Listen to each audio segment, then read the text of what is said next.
Miss হবে না আপনার পছন্দের টিভি শো। দেখুন জি5 অ্যাপে একদম ফ্রি। কি কথা বলবি তুই? হ্যাঁ, বিয়েটা তুমি করো নাই দাদা। রুকু দিদি এই বিয়েটা করতে চায় না। রায়ান, কেন এটা করছিস? আর কি, দাদু তো বলেই দিয়েছে, দাদুর সিদ্ধান্ত মানতে না পারলে অন্য রাস্তা দেখে নাও, তাই নিচ্ছি। না না, ছাড়ো ছাড়ো, আমি এই বিয়েতে আর পার্টিসিপেটই করবো না। আমি এক্ষুনি কলকাতা বেরিয়ে যাবো। রায়ন দোহাই তোর, আর ঝামেলা বাড়াস মা প্লিজ, তুমি আর কোনো কথা বলো না প্লিজ। হ্যাঁ, মেয়ের বিয়ে তো মন থেকে মানতে পারছো না, এইদিকে দাদুর সামনে দাঁড়িয়ে মুখ ফুটে কিচ্ছু বলার সাহস নেই। এদিকে সবকিছু ঘুরে ফিরে আমার উপরই আসছে, অ্যাজ ইফ একা আমি এই বিয়েটা চাইছি না। বাকি তোমরা সবাই খুব খুশি। ফাইন, থাকো তোমরা এই বিয়ে নিয়ে, দাও বিয়ে। অ্যাটলিস্ট আমি আমার চোখের সামনে আমার দিদির লাইফ রুইন হোক সেটা দেখতে পারবো না। আমি চললাম। রায়ান, বাড়াবাড়ি করিস না। বাবা রেগে আছে এমনিতেই, কিন্তু এসব করলে বাবা আরো রেগে। আরে এই প্রবলেম বাবা, তোমার লাইফের সব থেকে বড় প্রবলেম। তুমি এখনো দাদুর রাগের কথা ভেবে যাচ্ছ। দিদির কথা ভাবার সময় বা সাহস কারণ নেই।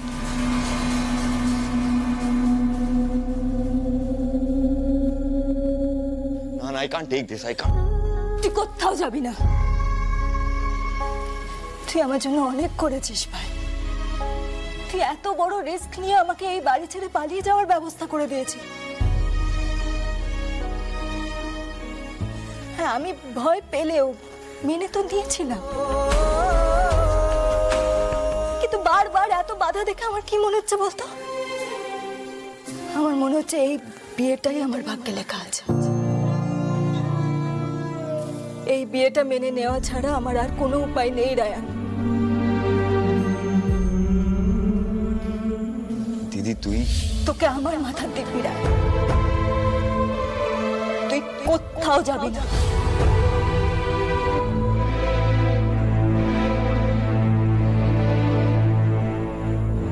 আর এই বিয়েতে তুই কোনো রকম কোনো অশান্তিও করবি না। যা হচ্ছে, যেভাবে হচ্ছে আমি মেনে নেব, তুইও মেনে নে রায়ান। আমার জন্য এই বাড়ির ইকুইলিব্রিয়াম নষ্ট হোক, সেটা আমি চাই না।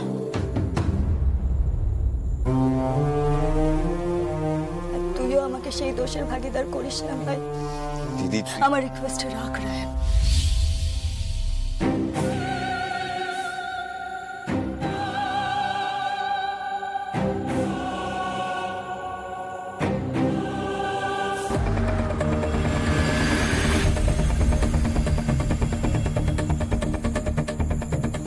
আমি চলে যাচ্ছিলাম বাড়ি ছেড়ে।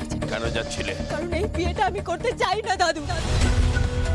কি বিটকিলে কথা, বিয়ের পর বিটি ছেলে লেখাপড়া করবে তো ঘর সামলাবে কখন?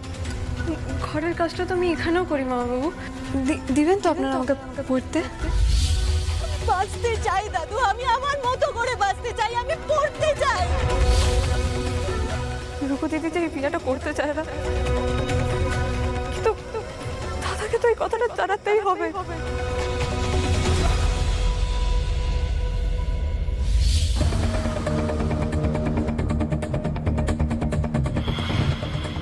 আমি বলছি কি, রুকু দিদির যখন পছন্দ নয়, সে যখন চাইছে না, তখন থাক না, বিয়েটা থাক না। বোকার মতো কথা বলো না। বিয়ের সমস্ত জোগাড় যন্ত্র হয়ে গেছে, প্যান্ডেলে বাঁশ পড়ে গেছে, এখন তুমি বলছো বিয়েটা ভেঙে দিতে। একটা কথা শুনে রাখো, আশুতোষ বসু মরে যাবে, কিন্তু কথার খেলাপ করবে না। তবে আর কি, রুকু দিদিকে ওই চোখের জলে ঢেকে গিলতে হবে। রুকু দিদি আমার শত্রু, আমি যেটা করছি ওর মঙ্গলের জন্য করছি।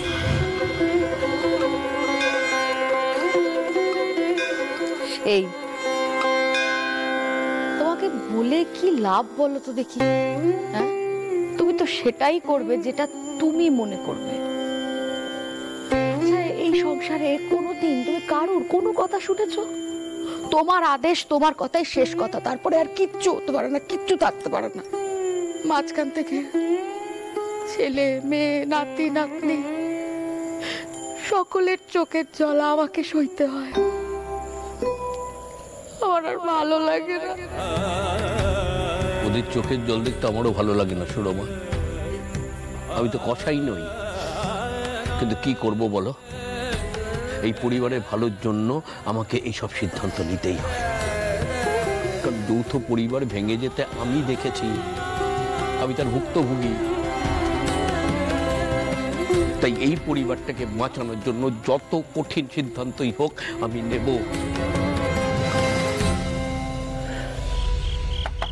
দাদা, দাদা, তুই এত রাইতে? দাদা জেগে আছে নাকি? আছে, যবে থেকে বিয়াটো লাগছে ও দু চোখে ঘুম আসে নাকি? তোর কি দরকার আমায় বল কেনে? দরকার দাদার সাথেই আছে, তুই ঘুমোগে যা ভাদু। দাদা আরুল, আরে কি ব্যাপার রে, তুই এত রাতে? বসু বাড়ি থেকে এলাম দাদা।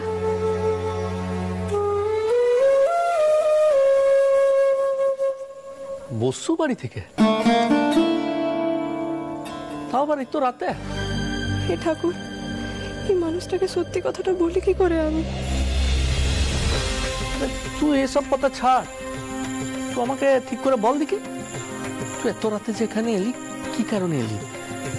আমি জানি কোনো কারণ ছাড়া তো তুই এত রাতে আমার কাছে আসবি না। আরে পারুল, কি হয়েছে বল আমাকে, চুপ মেরে আছিস কেন বল। আরে পারুল, বসু বাড়িতে সব ঠিক আছে তো? রুকু,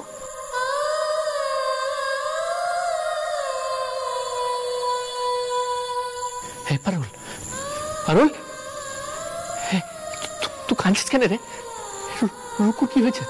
হ্যাঁ কি হয়েছে? তুই বল, চুপ করে আছিস কেন বল। কথাটা তোমায় বলতে আমার মনে খুব বাজছে দাদা, কিন্তু এটা না বললেও নয়। কি কথা বলবি তুই? হ্যাঁ, এই বিয়েটা তুমি করো নাই দাদা। রুকু দিদি এই বিয়েটা করতে চায় না।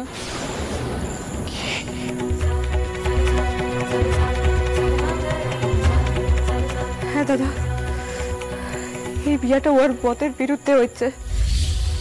কাল তুমি আশু দাদুর সাথে গিয়ে একবার কথা বলো। সব হয়েছে ওই মেয়েটার জন্য, আমি কিন্তু ওকে ছাড়বো না। তুই বাড়ি পৌঁছে জানাস। হ্যাঁ, আমি রাখছি। ওকে, রাখছি। ফোনটা যদি ওর কাছে থাকতো তাহলে তোরা ধরা পড়তিস না। ওই মেয়েটা যাচ্ছে দেখেই তো আমি তোকে ফোন করেছিলাম, তোকে সাবধান করবো বলে। কে কোথায় আছো? বসুর বাড়িতে চল, ঢুকি দে, তাড়াতাড়ি এসো। ছাড়ো, ছাড়ো বলছি। কি হচ্ছে এটা? কি তোমরা কি ভেবেছ আমি ঘাসে মুখ দিয়ে চলি? তুমি এই বিয়েটা আটকাবার কে? এই বিয়েটা মেনে নেওয়া ছাড়া আমার আর কোনো উপায় নেই রায়ান। তোকে আমার মাথার দিব্যি রায়ান, তুই কোথাও যাবি না।